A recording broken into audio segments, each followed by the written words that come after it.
welcome to Season 1 of the Texas Dirt Track Stars of Tomorrow podcast, featuring the latest and greatest young guns moving up and making an impression in the Texas dirt track racing scene. And now, here's your host, Mike Fortier.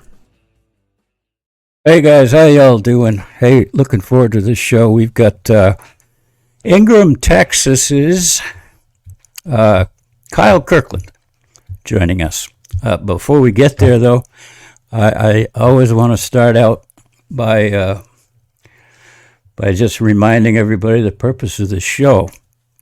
I never felt that the younger drivers, those that are still, kind of coming up through and starting out and got a solid footing, but they don't get the opportunities to showcase their skills and talk about themselves. So that's the purpose of this program. That's why it's called Texas Stars of Dirt Track Stars of Tomorrow.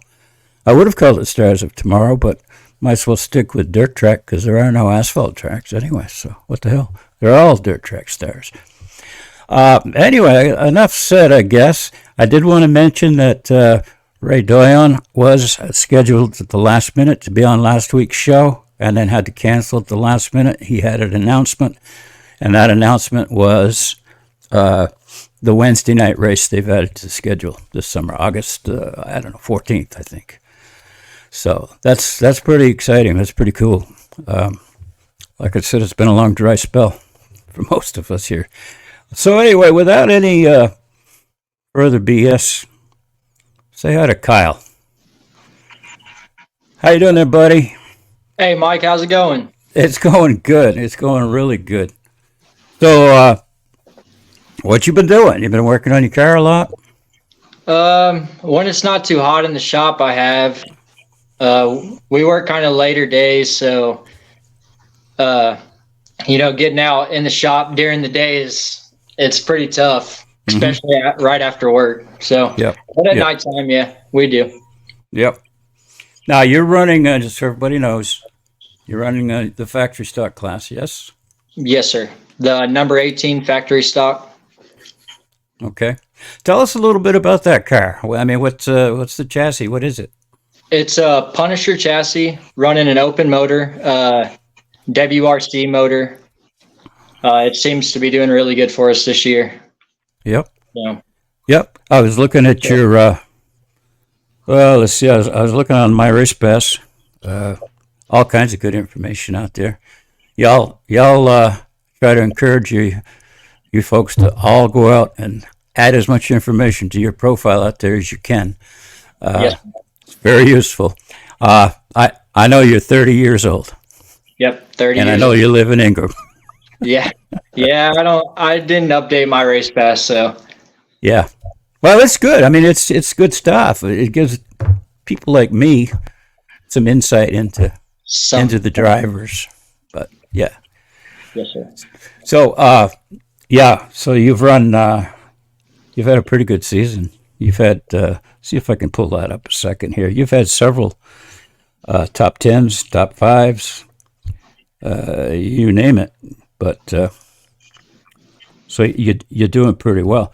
Hey, I just wanted to mention too, while I've got the timing screen right in front of me, I'm not sure if you're aware of this, but that feature race that you won, which we'll talk about a little bit later, looking at your lap times, you were second quickest in that race, less than half a second slower than the fast time, which was set by Jared Moppin.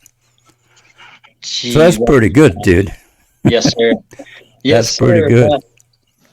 If he wouldn't have broke, then.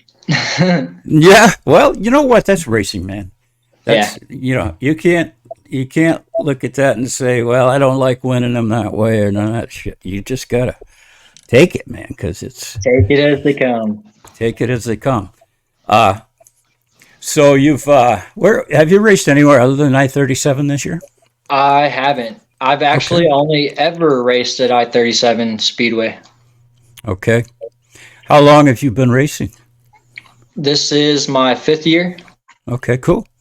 The first 4 years, though, we didn't go as much. This year, we've been going like every weekend, so it's getting me a little bit more seat time, Yep. which Yep. is always important. No question about it. Yep.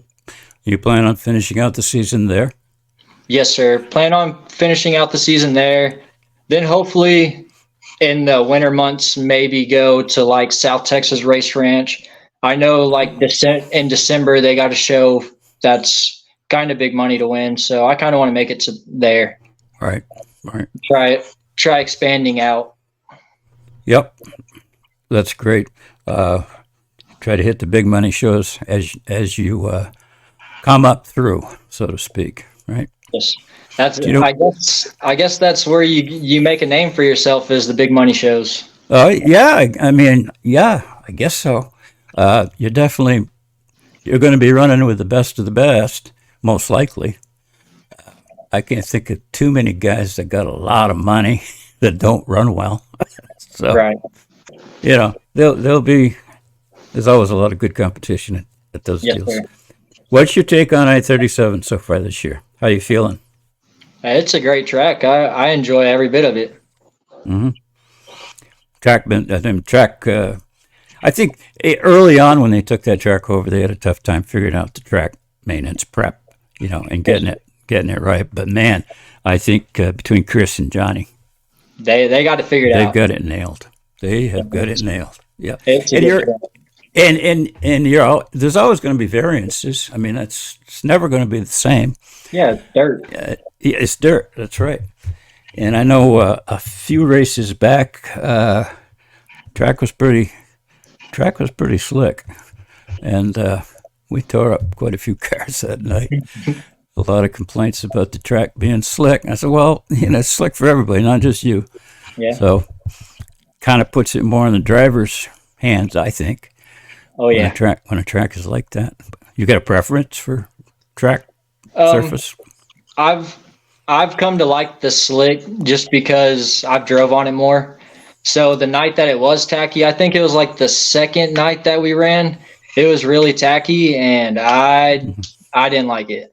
No? So Really? Yeah. I've never drove on it, so it was a different experience. Yep. You really have to keep the car going. Yeah. Yeah. How are you? How are you dealing with your setups? You doing pretty well with that? Changing your car as the track conditions change, or I'm starting to learn more about that. Jared Maupin helped me this year at the beginning of the year, kind of get my car where we needed it to be, as much as he thought with what we had without spending a bunch of money. right? And it helped a bunch. So Right. I owe a lot, to him for helping me out. And then we've been having to figure out what to do at the track to change throughout the night. And that's the hard part. Yeah, for sure. I mean, you can unload trying to guess what the track's going to be, and you might guess right, you might not. Yep. Same with the change throughout the night. Between your heat and your A main, you think you know what it's going to do, till they come out with a water truck intermission, changes And then everything. And then it's completely different. Oh So- well, But that's part of racing is it's always different. And that's why I like it so much is it's always something different. yeah. Well, dirt racing is new to me since I moved to Texas 10 years ago. I've been to a few dirt races, but didn't know a lot about it. Mostly asphalt. Right. So I have come to respect it tremendously, and I can tell you from being way up in New England that there's not a lot of dirt track racing up there, but there's a ton of asphalt tracks, quarter mile, half mile, you name it, a ton, and that's just what you do up there. You race asphalt. That's all there is to it. But when I came down here, Kyle Speedway, Central Texas Speedway. Right. They were on the verge of closing. I think I made 2-3 races up there, and then they shut down. That left me with nothing. I was new to Texas. I didn't know anybody. What the heck am I going to do now? I started asking around, and I finally got some information on some dirt tracks. The one up in Goliad was one. By the time I got up there, they shut down. So anyway, I stumbled upon I-37, and I've been to a lot of tracks in Texas since then, the last 10 years. I've learned a lot, and I have a ton of respect for you guys. It's not easy. Well, I'm glad to have you to the dirt side from the asphalt.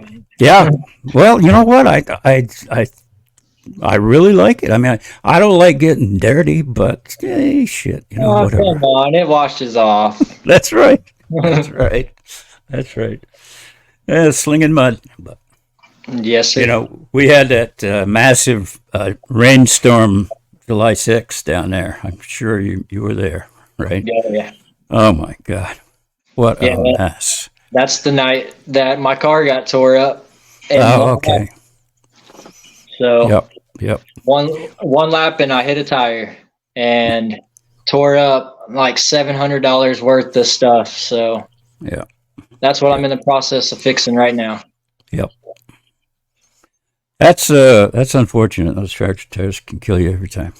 I hate it, but And they grab a hold of you. yep, and they don't tend to want to move a lot either. Yes, sir. But man, I got drenched down there.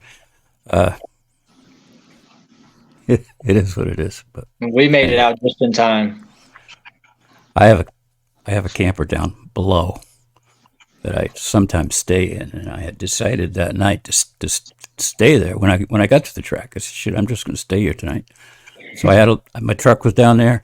I had some things in the camper that I needed down there, so I had to go down, and I had to walk, and I didn't make it. You could have just took off running and jumped and started skiing all the way down there. I could have, but I couldn't stay afloat. There was so much water and mud. Wow. I ended up stepping in a ditch Yeah. that you couldn't see it Wow. because there was water everywhere, and I went in up to my knees. I'm telling you, it was not fun. But enough of that. Enough of that. So your background in racing, Kyle. What'd you start out in? How did you get a start racing here? So whenever I was younger, my dad helped run a track, Hill Country Raceway. It's here and close to Ingram. My dad drove for the man that owned it. So I never got to drive back then, but I always wanted to. But the track closed down before I was like 13 or 14 when it closed. Yeah. So I pretty much went to sports instead of racing. And, me and my dad kind of didn't do racing anymore.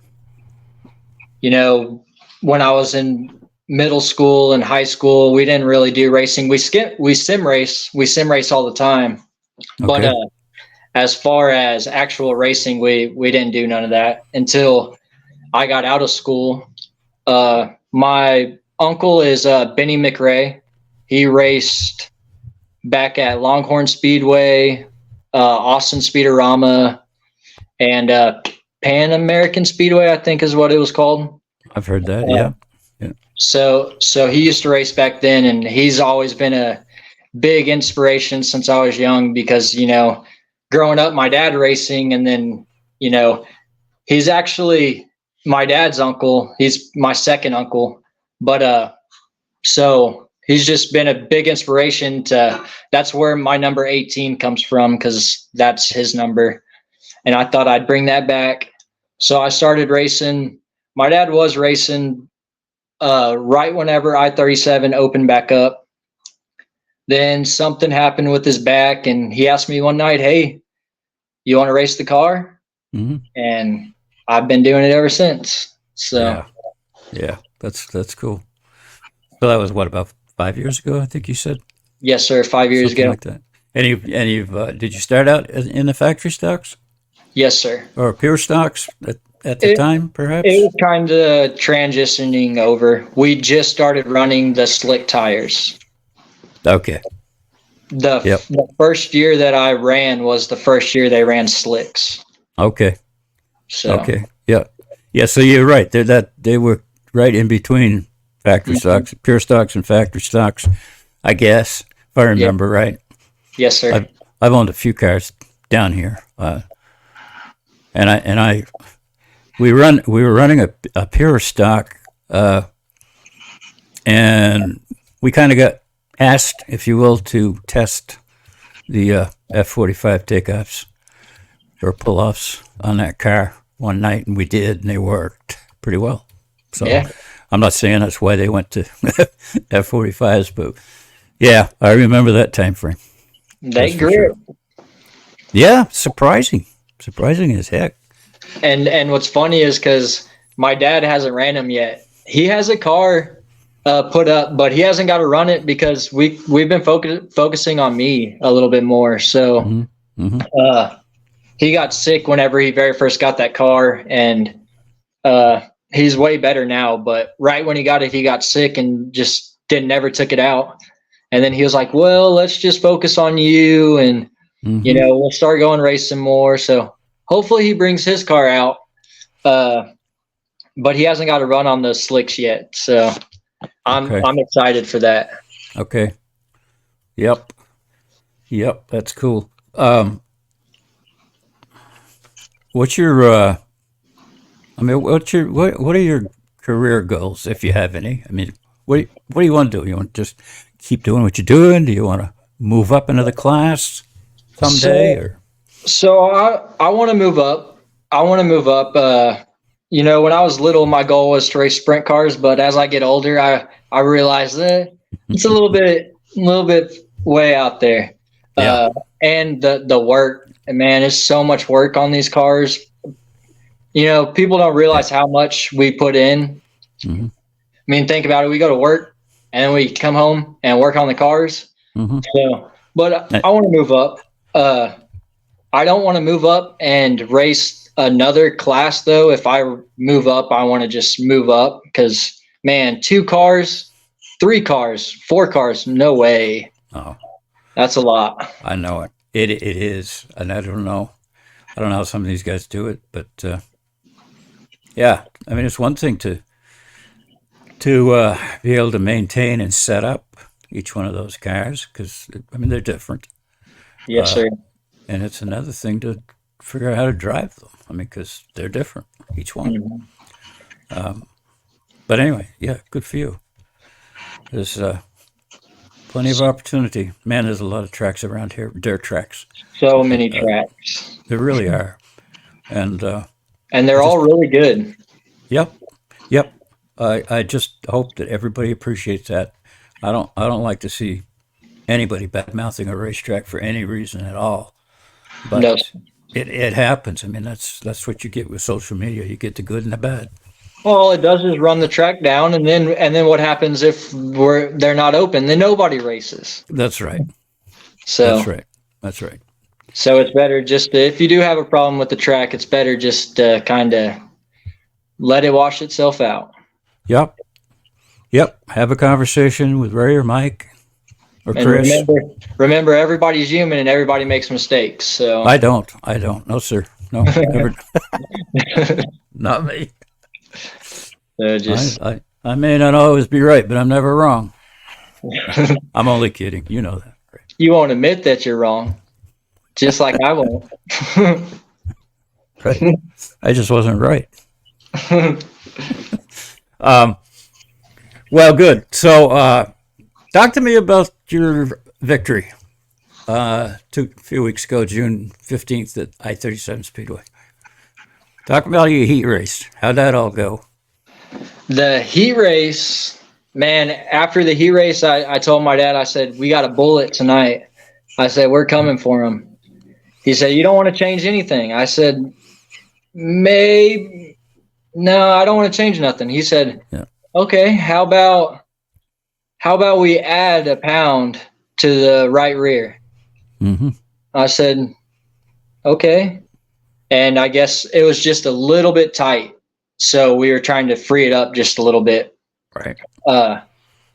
So we did that, and we went back out there, and by golly, it stuck even better. Good. So Yeah. It's always nerve-wracking after the heat race because you don't want to make too many adjustments. And if you got a good car, you're like, oh man, should I change anything? So. Yep. And then you went on and qualified pretty well, right? You started up front in the A main. Yes, sir. I started third that night or second. Okay. I started second, outside pole. Yep. And who was inside you? Remember? Doesn't matter. Shoot, man, that was such a crazy night after I won. No, I know. All I remember was Moppin passing me. Yep. And I said, well, there he goes. I knew that was coming. And I did my best to keep up with him. And then I seen Dakota was, he was right there with me. I kept seeing a red car come up. Right. And so I was fighting with him, and Moppin just kept getting further and further away. And all of a sudden, you just seen smoke come out of the back of his car. And I said, don't hit the back of him. Don't hit the back of him. And don't dump oil. Right. Yeah, it was pretty smoky. Not gonna lie, it kind of woke me up a little bit more. Yeah. So, Good. And we had long cautions that night too. So yeah, I don't remember the details, but yeah, I know there was a lot of cautions. I'm not even sure when it's full 20 laps, did it? I think 14. Yeah, I think so. 14 laps. Yeah. Yep. So, and then when we got back to the shop, I realized, so my tie rod end, or not my tie rod end, my pitman arm that goes like to my steering box. Mm-hmm. So I guess I forgot to tighten that. I didn't forget to tighten the nut. I didn't tighten it enough, and it was almost loose. So if we would have went those other 6 laps, could have been a deal. Yeah, you might have lost your steering. Yeah, maybe. Right. But that's all part of racing, though. Like I said, it's always the little things we learn from it, and now that's one of the first things that I check. Yeah, yeah, that's always something. I know you can't. No matter how much you do to prep your car, hopefully you catch it before it happens. But it's always the thing. You could go over your whole car, and my dad's like, "You sure you got everything? You sure you got everything?" Yes, I went over everything. And then we race and get back, and something's loose, and he's like, "I thought you checked everything." Well, I guess I didn't check that. Yeah. It's always the one thing you don't check. Do you maintain a checklist or anything like that to follow each? My dad's real organized, and he's kind of teaching me how to be more organized, because it makes stuff so much easier for us when everything, exactly when he could go into the shop and, look at a checklist to see what I've done. I'm kind of lazy at that, but I'm getting a little better. Yeah. Keeping a checklist. Yeah. It's important, I think, but as long as everybody's got their own routine and they stick to it, it's hard. It's one of the hardest things to do, in my mind, is to just work on something that's not broke. You feel like, what am I doing this for? I got other things to worry about. Yeah. But you got to make it faster. Somehow. You got to make it faster somehow. Yeah. You got to get every little bit of speed you can. Yeah, like your pitman arm. It's a hell of a lot easier to keep that tight than it is to pay for all the damage you may have had. To run into a wall or something. Yeah. And if it would have came out, it would have happened in turn 4. As soon as I turned the wheel straight, it would have came right off, and I would have run right into the wall. Yeah. So. Oh, God. Well, it happens, but as long as you got the right attitude, right? What Yeah. is your attitude? What is your attitude on racing? How serious do you take it? I take it pretty serious. I mean, it is a hobby for me. I'm a carpenter. My dad has his own business, and I work for him. So, I didn't grow up very fortunate as far as like money and all that. So Hmm. it's kind of it takes a lot to ask people for sponsorship and ask for stuff, and Yeah, you know that's getting serious is when you start getting out there as far as sponsorship, and right. I want to get there one day, and hopefully I get there. But work's more important because that is what pays for us to do what we do. So That's exactly right. Now, hopefully, something like this that we're doing here tonight will be something you can carry around in your tool bag, and yeah, I carry it and around in my back pocket. yeah, yeah, put it on a thumb drive. Yes, sir. Yeah, hand it out as a business cards. Just watch this. You'll like it. Yeah, yeah. Trust me, you'll like it, and you'll want to give me some money. It's over. Uh, so who's backing you here, buddy? I mean, who do you want to thank and your sponsors? If you what you have, just go ahead, throw some names out. Who do you So, want to? I've also always said, who do you want to thank and who do you want to blame? shoot, I blame my dad for everything that goes wrong. Everything that goes wrong, it's all his fault. There you go. I work on the car, but it's still his fault. even if you loop it, it's his fault, right? No, Setup was too loose. no, he's actually Only he's kidding. he's the one that he does so much for me. Him and everybody else. I got Monroe Plumbing. They've been with me ever since I started racing. They give me money every year. All my family, they're supportive. I couldn't ask for a better family. I mean, anything that I do that has to do with racing, they just love it, and it's great. Then I got the David's Racing Products. He does the GOA as well. His wife is Okay.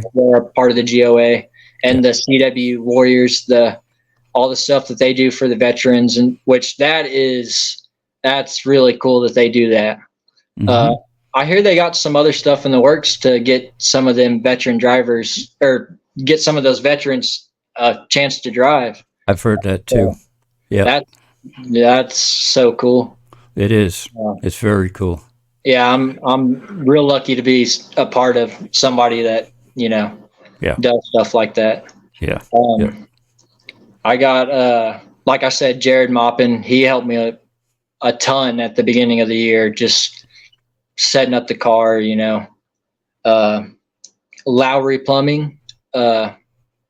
He just got with me this year, but he also does work for my dad's company, so Mhm. he's a big asset to us. I got another car coming next year. It's a secret, and I'm kind of going to let it out of the hat right now, but we bought a Wild Child. Aaron Letty was selling a Wild Child chassis, and we picked that one up, and we're putting that together for next year. So hopefully that's a bad mamma jamma. There you go. Breaking news. I love it. I love it. Good for you. Good for you. Aaron's a good guy. Yeah, we went over there and good stuff. we went over there and picked up that car, and it was just like going to one of your friends' house. Like, Yeah. He's a really good guy. Yep. Yep. What's your take on the truck series? You ever think about running that? I would run anything. Yeah, I mean, Yeah. Yeah. I just ain't gonna run two things at once. Not in one I hear night. you. I hear Not you. in one night. I hear you. Yeah. Well, very good. What advice could you give other drivers starting out, kind of working their way into this? I mean, what kind of advice what's the most important thing to do or not do? The most important thing to do is pay attention, and just always know that there's still room to learn, and there's still room to grow, and just don't try to go balls to the wall right off the bat. Mhm. be patient when you drive. Don't fly through the field and tear everything up, because it's a lot more expensive when you got to fix stuff than when you don't got to fix stuff. Mm-hmm. And just stop. Just stay with it. Yep. I mean, earning respect, if there is such a thing. But Yeah. getting respect from the other drivers. I mean, nobody wants to be out there upsetting everybody and worrying about payback all the time, right? Well, So that's kind of important too, I would think. what I was kind of taught was, your best drivers are the ones that can drive through the field without tearing everybody up. That could go from the back of the pack to the front of the pack, and their car look brand new. I mean, that's Yep. driver. Yep. And I hear a lot of complaints about IMCA lineup procedures. Yeah. That's a tendency to put your better drivers in the rear. Yes. But makes for good racing. Who wants Yeah. to see somebody start on the pole and go off and beat the field by half a lap? It's Yeah. Yeah. it makes for good racing, and it's not. I think there's a certain amount of misunderstanding in terms of how IMC does its lineups. It's a little bit complicated, but it's fair. IMC has been around for a long time, and very few people speak well of IMCA or any other sanctioning body. But I'm a big believer in having a sanctioning body running your track over your track, because it creates consistency. Yes. Lineup procedures, for instance, that IMCA has come from years of experience in tweaking the formula, the calculations that are used in order to make fair, competitive racing, put on a good show for the fans. Yeah. So there's nothing. You're not going to start dead last if you're. And it's not based off your season points. It's based on your last three Right. races. So it's how are you doing lately Right. is what's going to determine where you're going to line up. And I can't think of a better way to do it than that. But anyway, just my opinion on that. So I like to see good racers come from the back. I love it. Oh Just yeah. puts on an excellent show. That puts on a show. Yeah.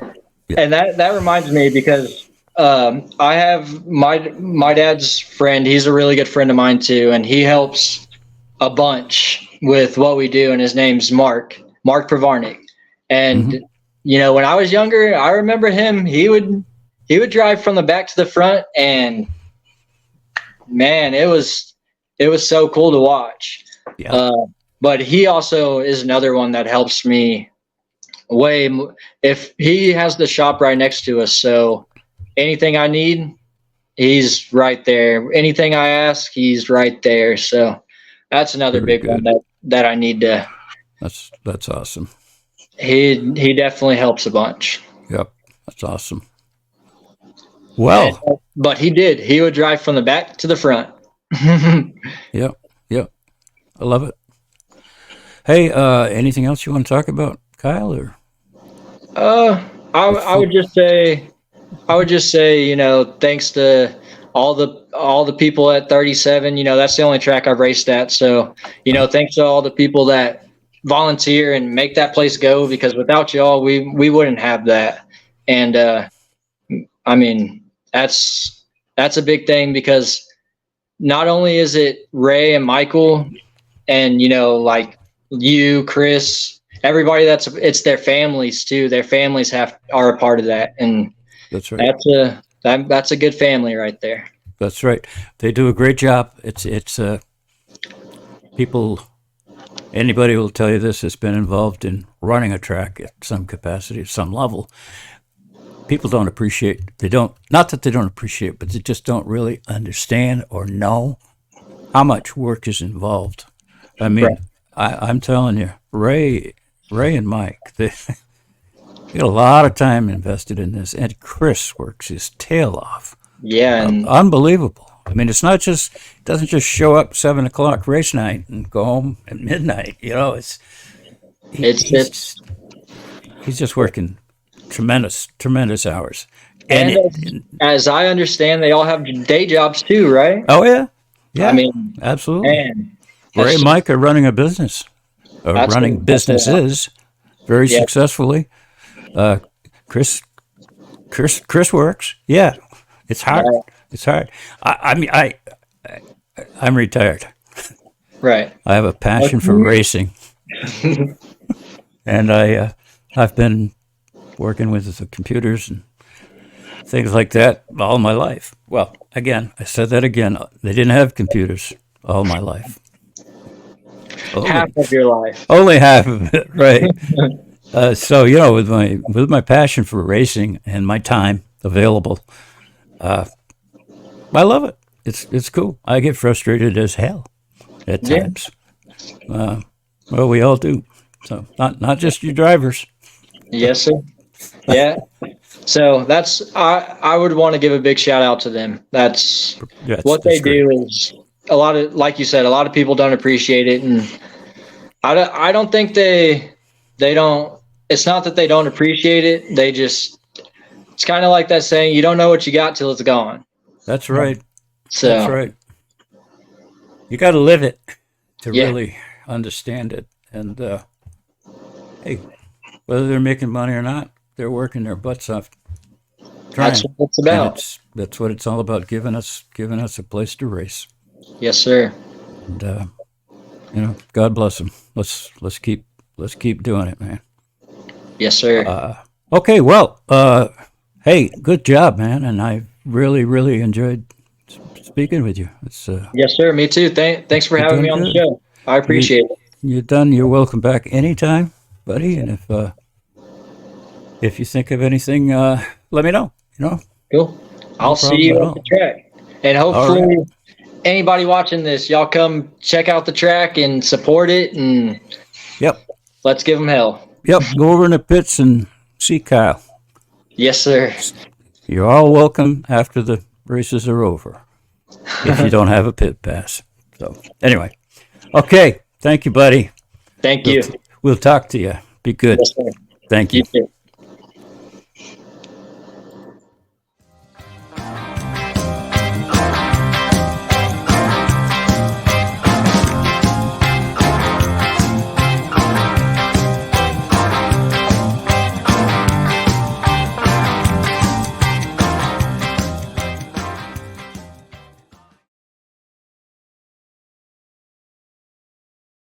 Yeah, I showed you that text message to say thank you to my dad. You didn't mention it. Oh, fuck. Because your dad said,